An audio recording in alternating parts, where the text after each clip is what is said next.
Android 32 bit. देखो जितने भी एंड्रॉइड ओएस पीसी के लिए अवेलेबल है वो सभी इसी पर बेस्ड होते हैं और इसी से ही बनते हैं। और आज की इस वाली वीडियो में आपको ये बताने वाला हूँ कि आप इसी को अपनी पीसी में किस तरह से इंस्टॉल कर सकते हैं। और देखो ये इसकी इंस्टॉलेशन की वीडियो है और इसकी रिव्यू की वीडियो बाद में आएगी, जिसमें मैं आपको बताऊँ क्या इसको अपनी पीसी में इंस्टॉल करना वर्थ है या फिर नहीं। और मैं आपको यही रिकमेंड करूँगा कि उस वीडियो को देखने से पहले इसे अपने पीसी में इंस्टॉल मत करना, क्योंकि मैं इस ओएस को अपने पैरामीटर्स पर टेस्ट करने वाला हूँ क्या ये आपके लिए अच्छा ओएस बन सकता है या फिर नहीं। तो ये तो हमने नेक्स्ट वीडियो की बात कर ली, लेकिन अभी हम बिना टाइम को वेस्ट करते हुए इस वीडियो को स्टार्ट कर लेते हैं।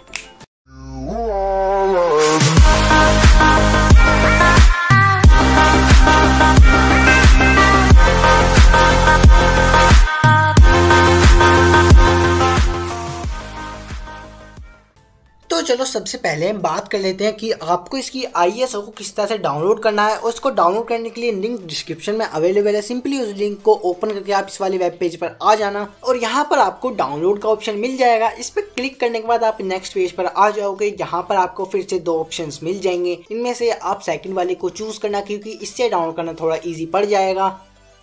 तो जैसा कि आप देख ही सकते हैं इस वाली वेबसाइट पर आ जाने के बाद आपके सामने डाउनलोड के बहुत सारे ऑप्शंस आ जाएंगे। इनमें से आपको अपने पीसी के हिसाब से, अगर आपका पीसी 32 बिट है तो आप 32 बिट वाले वर्जन को डाउनलोड करना, अदरवाइज अगर आपका पीसी 64 बिट वाला है तो आप 64 बिट वाले वर्जन को डाउनलोड कर लेना।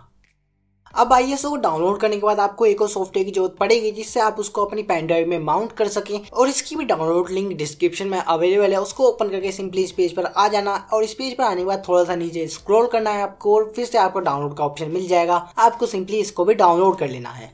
तो जैसा कि आप देख ही सकते हैं मैंने दोनों फाइल्स को डाउनलोड कर लिया है और अपनी पेन ड्राइव को भी पीसी में लगा दिया है। और जैसा कि आप देख ही सकते हैं इस वक्त मेरी पेन ड्राइव में BlizzOS की फाइल्स पड़ी हुई हैं जो हमने लास्ट टाइम इंस्टॉल करी थी। और अगर आपकी पेन ड्राइव में कोई डाटा है तो उसको बैकअप करना मत भूलना, अदरवाइज जो हम नेक्स्ट स्टेप करने वाले हैं उसमें आपकी पेन ड्राइव का सारा डाटा डिलीट हो जाएगा। लेकिन ये फाइल्स मेरी किसी काम की नहीं है, तो बिना इनका बैकअप लिए मैं नेक्स्ट स्टेप कर लेता हूँ। तो अब आपको सबसे पहले सॉफ्टवेयर को ओपन करना है जो हमने डाउनलोड किया था, जिसका नाम है रूफूज। और इसको ओपन करने के बाद आपके सामने कुछ इस तरह का इंटरफेस आ जाएगा। और यहाँ पर आने के बाद सबसे पहले आपको पेन ड्राइव को अपनी चूज कर लेना है। उसके बाद उस ISO को इंसर्ट करना है जो आपको अपनी पेन ड्राइव में माउंट करनी है। और उसको इंसर्ट हो जाने के बाद देखो यहाँ पर आपको कोई ज़्यादा चेंजेस नहीं करने। अगर आप चाहें तो अपनी पेन ड्राइव का नाम चेंज कर सकते हैं, अदरवाइज सारे ऑप्शंस को इसी तरह से रहने देने के बाद स्टार्ट पर क्लिक कर देना है। और स्टार्ट पे क्लिक करने के बाद कुछ ही सेकंड्स में आपकी एंड्रॉइड की फाइल्स आपकी पेन ड्राइव में कॉपी होना शुरू हो जाएंगी। और इसमें आपको लगभग 4 से 5 मिनट लग सकते हैं depending on your PC's performance. तो इस वजह से चलो हम वीडियो को थोड़ा स्किप कर देते हैं। So at that point as you can see हमारी सारी फाइल्स पेन ड्राइव में कॉपी हो चुकी हैं और इस वक्त हमें बस कुछ सेकंड्स का और वेट करना है।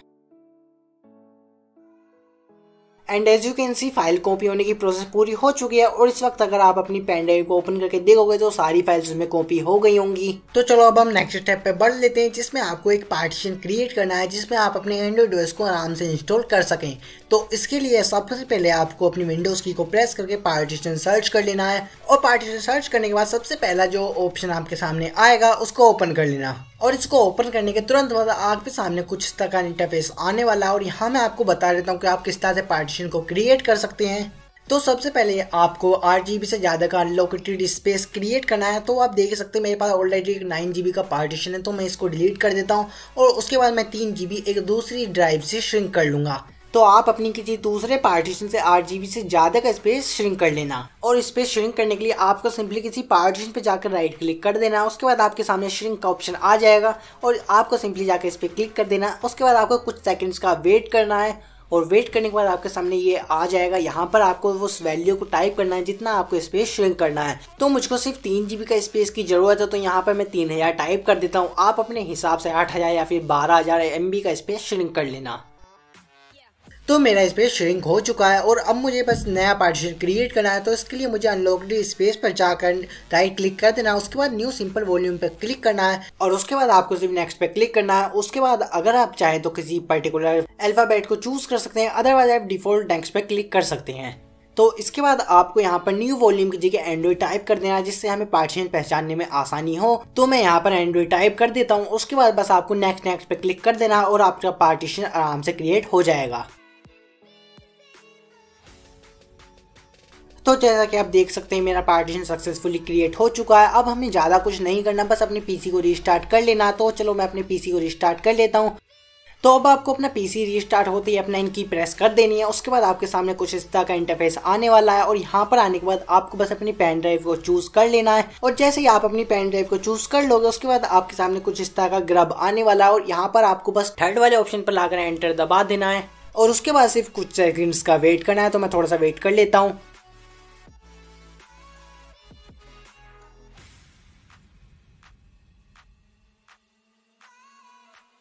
और इसके बाद कुछ इस तरह का इंटरफेस आपके सामने आने वाला है। यहाँ पर आपके पीसी में सारे अवेलेबल पार्टीशन आ जाएंगे। यहाँ पर आपको ध्यान से उस पार्टीशन को चूज करना है जो हमने रिसेंटली क्रिएट करा था। गलत पार्टीशन चूज मत करना, अदरवाइज आपको प्रॉब्लम फेस करनी पड़ सकती है। तो मैं सिंपली उस पार्टीशन को चूज कर लेता हूँ और उस पार्टीशन को चूज करने के बाद ये पूछेगा कि आपको इसे फॉर्मेट करना है या फिर नहीं। तो मैं तो इसको फॉर्मेट नहीं कर रहा, लेकिन आपको इसे ext2 में जरूर फॉर्मेट कर लेना है, अदरवाइज आपको फ्यूचर में थोड़ी प्रॉब्लम्स आ सकती हैं। तो इसको चूज करने के बाद ये आपसे पूछेगा कि आपको अपने पीसी में ग्रम इंस्टॉल करना है या नहीं। इसमें आपको यस चूज कर देना है और उसके बाद जो आपसे ये पूछने वाला है उसमें भी आपको यस सिलेक्ट कर लेना है और उसके बाद ये फाइल्स कॉपी करना शुरू कर देगा। और उसके बाद बस इसमें 2 से 4 मिनट लग सकते हैं, तो हम इसके लिए थोड़ा सा वेट कर लेते हैं। तो फाइल्स कॉपी हो जाने के बाद ये आपसे एक और चीज़ पूछने वाला है और ये बस उन लोगों से पूछेगा जो पार्टीशन को फॉर्मेट नहीं करेंगे। तो इसीलिए आपको अपने पार्टीशन को ext2 में फॉर्मेट कर लेना है। अदरवाइज अगर आप पार्टीशन फॉर्मेट नहीं करते तो अब आपको बस ओके पे क्लिक करना है और उसके बाद कम से कम 5 GB या फिर 6 GB का स्पेस चूज कर लेना है। और स्पेस सिलेक्ट करने के बाद आपको बस एंटर पे क्लिक कर देना है और उसके बाद बस कुछ ही सेकंड्स बाद आपका OS पूरी तरह से इंस्टॉल हो जाएगा।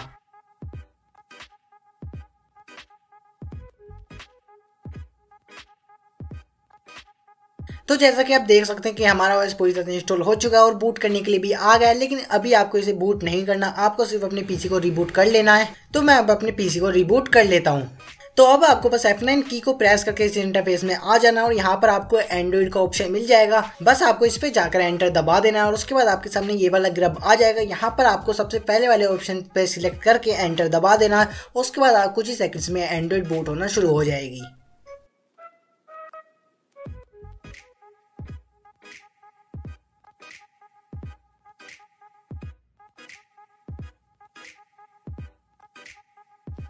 तो इस वक्त हमारा BlizzOS पूरी तरह से इंस्टॉल हो चुका है और इसका इंटरफेस आप देख ही सकते हैं बिल्कुल क्लीन है। और इसका इंटरफेस और BlizzOS का इंटरफेस बहुत ज़्यादा सिमिलर है क्योंकि BlizzOS इसी पर बेस्ड था।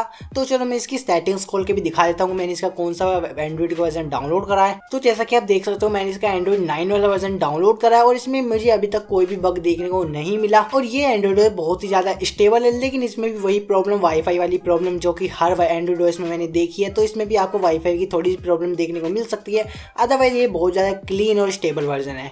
तो इतना ही था इस वाली वीडियो में। आपके वीडियो कैसे लगे कमेंट बॉक्स में जरूर बताना। अगर कोई क्वेश्चन है तो उसे पूछ लेना। तो चलो अब नेक्स्ट वीडियो मिलेंगे, तब तक के लिए बाय।